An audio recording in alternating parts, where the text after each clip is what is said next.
Le Couesnon, ce fleuve côtier de près de 100 km de long, prend sa source en Mayenne pour se jeter en baie du Mont-Saint-Michel.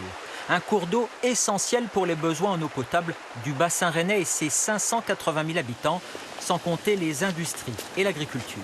Donc là, nous sommes sur le Couesnon, donc la prise d'eau de l'usine de Mézières-sur-Couesnon, où on peut habituellement pomper jusqu'à 15 000 m3 jour.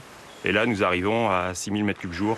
Car après un printemps et un début d'été très sec, le Couesnon montre de sérieux signes de faiblesse avec un débit qui s'effondre, une situation critique comme pour les précédentes sécheresses de 2019 ou 2022. On est à peu près dans les mêmes valeurs qu'en 2022, qui était une année de référence basse. Et donc voilà, donc là on est quasiment dans les mêmes, à quelques jours près, nous sommes dans les mêmes valeurs. Il y en a même de l'avance par rapport à la sécheresse de 2019. Oui, parce que la sécheresse de 2019 était plutôt un mois après, c'est-à-dire on était plutôt fin août. Un manque d'eau dans la rivière qui n'est pas sans conséquence pour cette usine de production d'eau potable à proximité. Cette installation fournit un tiers des besoins du territoire grâce à l'eau du Couesnon et l'eau souterraine du pays de Fougères. Mais d'ici la fin de la semaine, une décision radicale va être prise.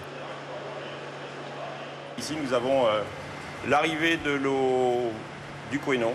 Donc c'est une eau brute de surface que nous allons bientôt être obligés d'arrêter. À cause de quoi? À cause de la sécheresse.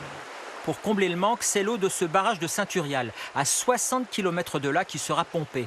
Une réserve de 13 millions de mètres cubes d'eau de pluie hivernale. Seulement voilà, ce barrage a déjà été sollicité pendant la canicule et a perdu un quart de ses capacités. Alors pour passer les périodes de tension, une solidarité entre territoires bretons s'organise.